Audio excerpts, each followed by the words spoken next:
কর্মফল বলে প্রতিশোধ নেওয়ার প্রয়োজন নেই, শুধু বসে বসে অপেক্ষা করো। তোমাকে যারা আঘাত দিয়েছে সময় মতো তারা নিজেরাও কিন্তু ঘূর্ণি পাকে পড়বে। আর তুমি যদি ভাগ্যবান হও তাহলে তাদের পতন তুমি নিজের চোখেই দেখতে পারবে। কথাটা কিন্তু সত্যিই বাস্তব।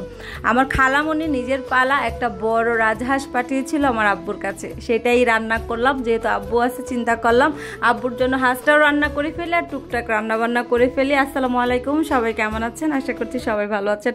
অনেকদিন পরে আবার একটা ডেইলি ব্লগ নিয়ে চলে আসলাম।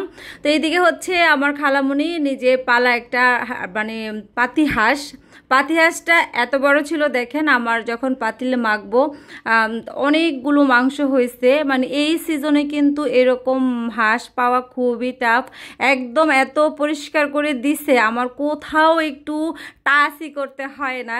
আসলে আমার খালারা কিন্তু বড্ড গুণী, তো তার ছোঁয়াটোয়া একটু পাইছি কিনা জানি না। আলহামদুলিল্লাহ হাঁসটাও খুব যত্ন করে রান্না করছি, মজাই হয়েছে আর সবাই খুব মজা করে খাইছি। তো যেহেতু আসলে এই টাইপের হাঁসগুলো একটু বড় হাঁস যেহেতু, তো চিন্তা করলাম হাতে মাখিয়ে বসাই, তো এই জন্য হাতে মাখিয়ে বসালাম। আর এদিকে একটু রোস্টও করে নিয়েছি, কারণ ঈদের পর থেকে আমাদের বাসায় কিন্তু ঈদ আয়োজন বলেন বা ঈদের একদম জমজমাট রান্নাবান্না কিছুই হয় নাই। যেহেতু আমরা আবার বাবার বাড়িতে চলে গেছি, আসার পরেও কেউ হচ্ছে মাংস খেতে চাচ্ছিল না। তো এইদিকে হচ্ছে চিন্তা করলাম যেহেতু আব্বু আসছে ডাক্তার দেখাতে, তো এই ভিডিওটা কিন্তু এখনকার না, আরও বেশ আগের কয়েকদিনের, মানে অনেক আগেরই ভিডিও।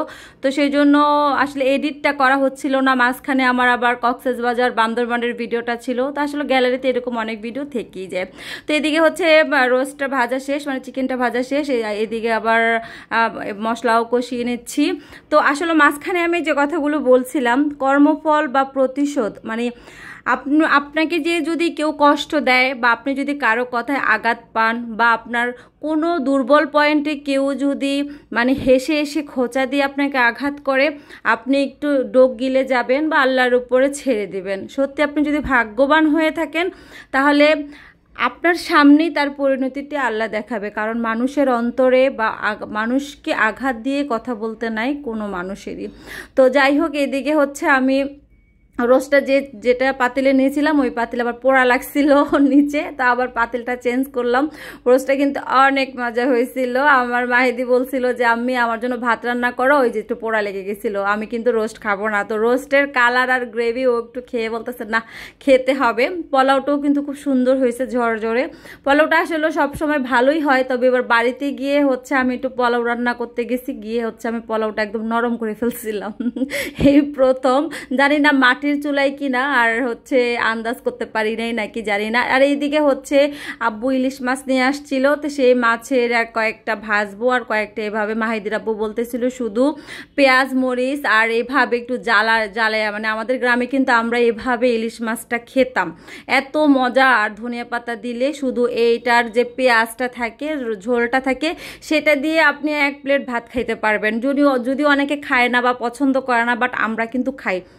তো এদিকে কয়েকটা মাছও ভেজে নিচ্ছি, পোলাওর সাথে মাছ ভাজা রোস্ট। আর এদিকে মানে একটু কষা কষা করে করতেছিলাম, মানে এটা কি বলে জাল দেওয়ার মতো মানে করতেছিলাম। তো এই মাছটাও হালকা করে ভেজে নিয়েছি। আর মাছটার ভিতরে ডিম হওয়াতে, আর ডিমওয়ালা মাছ কিন্তু অনেকেই পছন্দ করে ডিমের জন্য, কিন্তু আমার কাছে আবার ভালো লাগে না। ডিম হলে মাছের মনে হয় যে স্বাদ অনেকটাই কমে যায়। তো এইদিকেই তো আমার একদমই হালকা পাতলা রান্নাবান্না, যেহেতু আমার আব্বা যেন অত বেশি খাইতে পারে না। আসলে দুপুরবেলা আমাদের কারোই হাঁসটা খাওয়া হয় না, রাত্রে একদম তৃপ্তি করে খেয়েছি তারপরের দিনও, কারণ হাঁসটা যেহেতু বড় ছিল মানে খেয়ে শেষ করতে পারি নাই। তো এদিকে রান্নাটা শেষ করি হচ্ছে, যেহেতু বিকেলের দিকে সবাই বাসায় থাকবে, আব্বুও বের হবে না, মাহিদির আব্বু বের হবে না, তো কয়েকটা চিকেনকে একটু মেরিনেট করে রাখতেছি, বিকেলের দিকে ভেজে নিব। তো আসলে চিকেনটা কি হয়, এক এক দিন এক এক সময় এক এক রকম করে রান্না করি। তো চিকেনটা ম্যারিনেট করে এইদিকে সবাই নামাজ টামাজ পড়ে আসছে, আর এইদিকে আমি সবার জন্য হালকা পাতলা খাবার টেবিলে দিয়ে দিয়েছি, আর সন্ধ্যার দিকে চিকেনগুলোকে ভেজে দিব। এই তো আজকে ছোট্ট একটা ডেইলি ব্লগ। আসলে ব্লগটা থাকে বাট দিতে মানে দেওয়াই হয় না অলসতার জন্য। আপনারা কে কোথায় থেকে আমার ভিডিওটা দেখছেন অবশ্যই বলবেন। আর এইভাবে কারা কারা চিকেন ফ্রাই করেন আর কেমন লাগে সেটাও জানাবেন। ভিডিওটি কেমন লাগলো? আসসালামু আলাইকুম।